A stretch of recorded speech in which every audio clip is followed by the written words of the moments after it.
الكريم اما بعد فاعوذ باللہ من الشیطان الرجیم بسم اللہ الرحمن الرحیم قال اللہ تعالی فی القرآن المجید والفرقان الحمید وقاتلوہم حتی لا تکون فتنہ ویکون الدین کلہ للہ وقال النبی صلی اللہ علیہ وسلم الجہاد ماضٍ الی یوم القیامہ وقال شاعر سو چاہے کفیل اب کچھ بھی ہو ہر حال میں اپنا حق لیں گے عزت سے جیے تو جی لیں گے یا جام شہادت پی لیں گے وہ مرد نہیں جو ڈر جائے حالات کی خونی منظر سے جس دور میں جینا مشکل ہو اس دور میں جینا لازم ہے۔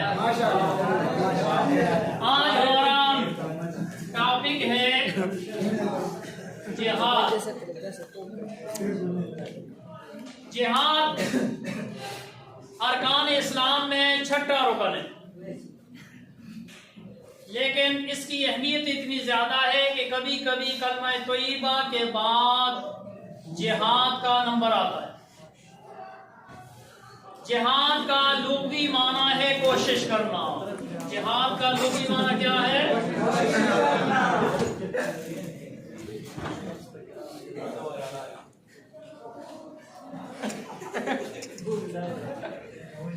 جہاد کا لغوی معنی ہے کوشش کرنا، لیکن ہر کوشش کو جہاد نہیں کہتے۔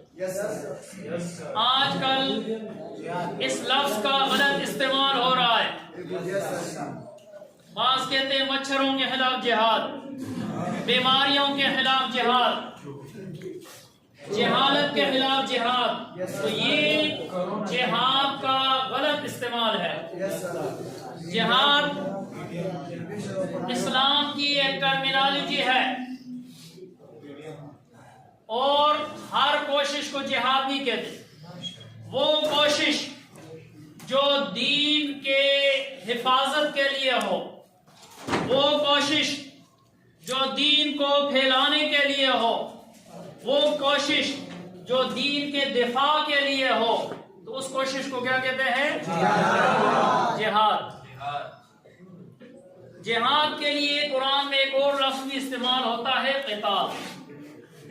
کون سا لفظ استعمال ہوتا ہے؟ قتال جو ہے یہ جہاد کا سب سے اونچا درجہ ہے۔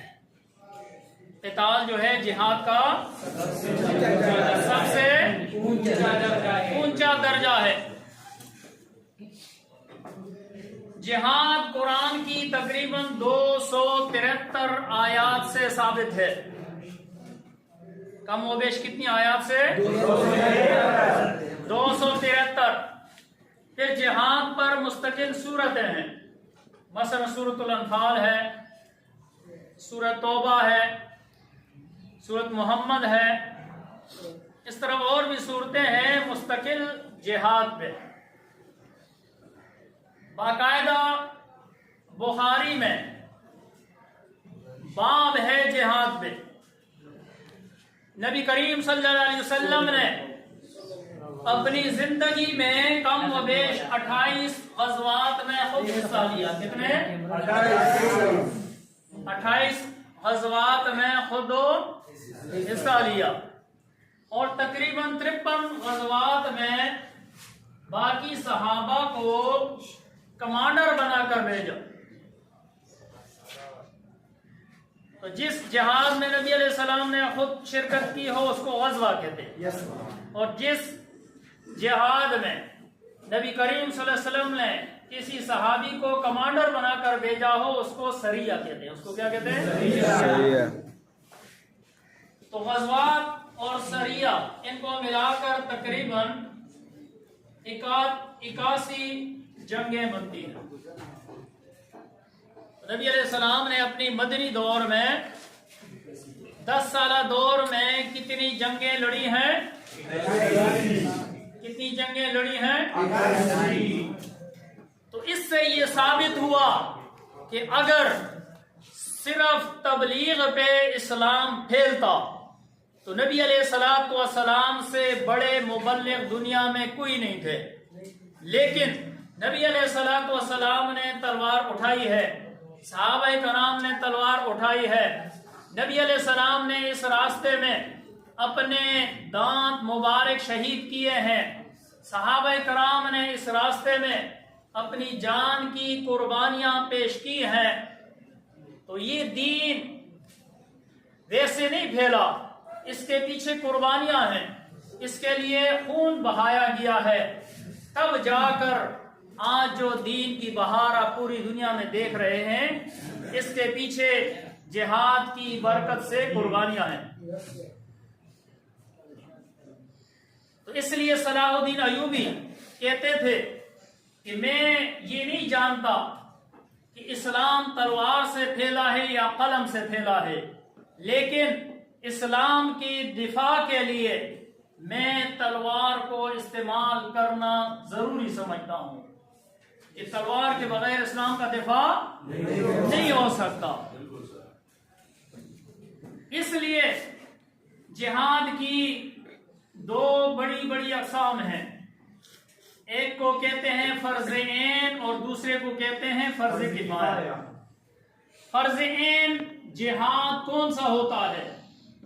اگر ایک کافر ملک ایک مسلمان ملک پر حملہ کرے، ایک کافر ملک مسلمان ملک پر حملہ کرے، عورتوں کی بے عزتی کرے، بوڑھوں اور جوانوں کو شہید کرے، اسلام کے شاعر کو مٹانے کی کوشش کرے، تو سب سے پہلے اس ملک کے عوام پہ جہاد فرض ہو جاتا ہے۔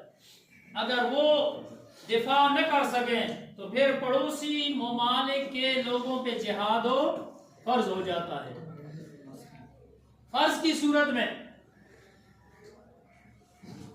بیٹا والدین کی اجازت کے بغیر جا سکتا ہے، بیوی خاوند کی اجازت کے بغیر جہاد پہ جا سکتی ہے، قرضدار جو ہے قرض خواہ کی اجازت کے بغیر جہاد پہ جا سکتا ہے۔ دوسرا ہے فرض کفایہ، کہ اگر ایک اسلامی ملک کسی کافر ملک کو اسلام کی دعوت دے اور وہ قبول نہ کرے، پھر اس سے جزیہ مانگے، ٹیکس مانگے، وہ جزیہ بھی دینے کے لیے تیار نہ ہو، اور مسلمان ملک کافر ملک پہ حملہ کر دے، مسلمان ملک کافر ملک پہ حملہ کر دے، تو اس صورت میں جہاد فرض کفایہ ہوتا ہے۔ اگر ملک کے کچھ لوگ چلے جائیں تو سب کی طرف سے جہاد ادا ہو جائے گا۔ جب جہاد فرض کفایہ ہو اس شکل میں والدین کی اجازت ضروری ہے، کوئی بھی اپنے والدین کی اجازت کے بغیر نہیں جا سکتا، بیوی خاوند کی اجازت کے بغیر نہیں جا سکتی، قرضدار جو ہے قرض خواہ کی اجازت کے بغیر نہیں جا سکتا۔ ایک تو یہ تقسیم ہے، ایک جہاد کی ایک اور تقسیم بھی ہے، وہ بھی آپ کو بتاتے ہیں۔ جہاد بالقلم، جہاد بالقلم یعنی قلم کے ذریعے جہاد۔ تو جہاد بالقلم کیا ہے؟ کہ اگر ایک مصنف، ایک ادیب، ایک رائٹر، ایک صحافی قلم کو اسلام کی سربلندی کے لیے